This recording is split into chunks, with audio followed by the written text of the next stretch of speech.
Hello friends, कैसे हैं आप लोग। आज हम लोग एक छोटा सा पज़ल सॉल्व करेंगे और इस पज़ल के ज़रिए हम आपको कुछ बहुत इम्पॉर्टेंट बातें बताना चाहते हैं।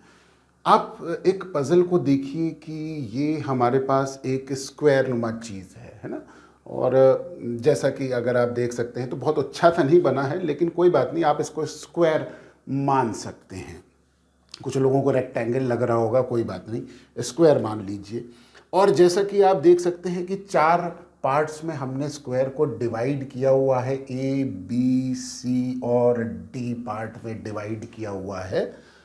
और आप यहाँ पे भी देख सकते हैं कि ये जो पार्ट है, ए का इतना पार्ट हमने शेडेड कर रखा है, बी में इतना पार्ट शेडेड कर रखा है, सी में इतना पार्ट शेडेड कर रखा है। और ये एक्चुअली में अलग अलग स्क्वायर्स हो गए और एक पज़ल के रूप में मैं इसकी प्रॉब्लम को थोड़ा सा आप लोगों के साथ शेयर करना चाहूँगा। ऐसा करते हैं कि मैं आपसे एक क्वेश्चन पूछता हूँ। अगर ए वाले स्क्वायर के वाइट एरिया को, ध्यान दीजिए शब्दों पे, वाइट एरिया को टू इक्वल पार्ट्स में अगर हमको डिवाइड करना होगा तो हम कैसे करेंगे।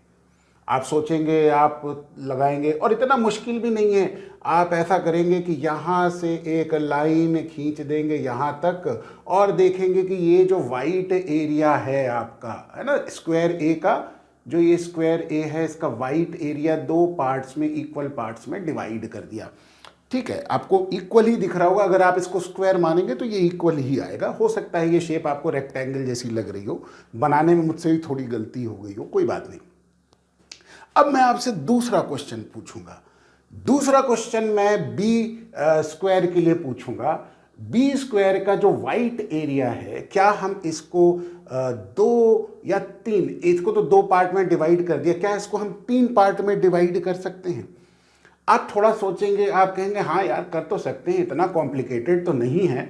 और आप ऐसा करेंगे कि यहाँ से एक लाइन यहाँ खींचेंगे और उसके बाद यहाँ से एक लाइन सीधे ऐसे खींच देंगे और फिर आप कहेंगे कि सर ये तो हो गया, बहुत मुश्किल तो चीज़ नहीं लगी, और तीन इक्वल पार्ट्स में ये डिवाइड हो गया, यानी कि तीन इक्वल स्क्वायर्स के पार्ट में डिवाइड हो गया। ठीक है, ए को दो में डिवाइड कर दिया, बी को तीन में डिवाइड कर दिया। अब आते हैं सी पे। हम आपसे नेक्स्ट क्वेश्चन पूछते हैं, क्या हम सी के वाइट एरिया को, शब्दों पे ध्यान दीजिए, सिर्फ वाइट एरिया की बात कर रहे हैं, क्या वाइट एरिया को फोर इक्वल पार्ट्स में डिवाइड कर सकते हैं। अब आपके लिए थोड़ी सी कॉम्प्लिकेशन हो गई। आप सोचेंगे और कुछ यहाँ से, इस पॉइंट से यहाँ तक एक लाइन बनाएंगे, फिर आप ऐसा करेंगे कि इसके सेंटर से यहाँ तक एक लाइन बनाएंगे। ठीक है, फिर आप सोचेंगे कि साहब ये जो है हम ऐसे ले जाएं सीधा, है ना, और फिर उसके बाद आप अब सोचेंगे कि ये हम यहाँ पे ले जाएं। ठीक है, और फिर अब आप यहाँ से, ये देखिए, यहाँ से एक सेंटर से बिल्कुल सीधा यहाँ खींच देंगे, फिर आप यहाँ से सेंटर से यहाँ खींच देंगे। अब आपको थोड़ा सा कॉम्प्लिकेटेड लग तो रहा होगा, लेकिन ये हमने वाइट पार्ट को फोर इक्वल पार्ट्स में डिवाइड कर दिया, है ना, कर दिया, मज़ा आ गया। अब आइए, थोड़ा सा कॉम्प्लिकेटेड है। अब मैं आपसे लास्ट क्वेश्चन पूछने वाला हूं। ये जो डी वाला जो पार्ट है, जिसका वाइट एरिया है, ठीक, ये क्या आप फाइव इक्वल पार्ट्स में डिवाइड कर सकते हैं। ध्यान रखिए, वर्ल्ड रिकॉर्ड है 7 सेकेंड्स का। तो हम आपके सामने काउंट करते हैं, 1 2 3 4 5 6 7, हो गया 7 सेकेंड। क्या आपने इसका आंसर निकाला। अब आप सोच में पड़ गए होंगे। चलिए आंसर देखते हैं क्या होगा। एक पार्ट हो गया, दूसरा पार्ट हो गया, तीसरा पार्ट थोड़ा सा हमने नीचे बना लिया, और हम ऐसा करेंगे, इसको थोड़ा सा ऊपर खिसका लेंगे।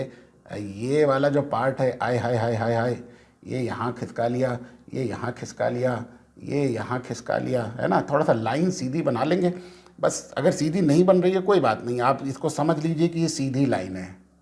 क्या ये बन गया 5 इक्वल पार्ट्स में, 1 2 3 4 5? आप कहेंगे ये तो बड़ा सिंपल था, ये वाला तो कॉम्प्लिकेटेड था।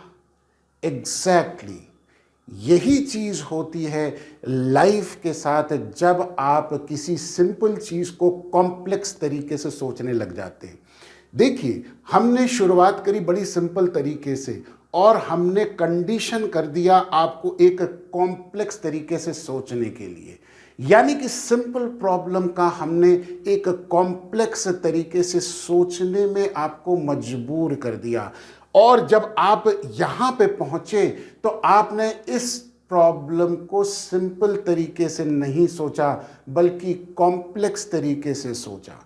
तो लाइफ में कई बार हमारे पास ऐसी सिचुएशन आ जाती है जहाँ पे हम सिंपल बातों को बड़ी कॉम्प्लेक्स तरीके से सोचते हैं, जबकि होना ये चाहिए कि कॉम्प्लेक्स चीज़ों को सिंपल तरीके से सोचें, है ना। चीज़ें उतनी कॉम्प्लिकेटेड नहीं होती हैं जितना वो नज़र आती हैं, जितना वो दिखाई देती हैं। तो हम कोशिश ये करें कि कॉम्प्लेक्स चीज़ों को सिंपल तरीके से सोचने की कोशिश करें। मेरा स्टूडेंट्स के साथ बहुत इंटरेक्शन होता है और स्टूडेंट्स बहुत तरह की प्रॉब्लम्स फेस करते हैं। एकेडमिक प्रॉब्लम होती है, पर्सनल प्रॉब्लम होती है, हेल्थ की प्रॉब्लम होती है, और प्रॉब्लम्स कई बार वो सोचते बहुत हैं और उसकी वजह से वो कॉम्प्लेक्स नज़र आती है। तो मेरा हमेशा से स्टूडेंट्स को और अपने प्यारे बच्चों को यही सजेशन रहता है बेटा कि कॉम्प्लेक्स चीज़ों को कॉम्प्लेक्स ना बनाएं बल्कि प्रॉब्लम को बहुत सिंपल तरीके से सोचें, और देखिए लाइफ बड़ी खूबसूरत हो जाएगी। और क्या है, आप लोग स्टूडेंट हैं, हम लोग जैसे टीचर हैं, काम है हम लोगों का पढ़ाना, वैसे ही स्टूडेंट का काम है पढ़ना। बस काम ही तो करना है, और करना क्या है। ठीक, आज के लिए मेरा इतना ही मोटिवेशनल मैसेज था और उम्मीद करता हूँ कि आपको ये वीडियो पसंद आया होगा।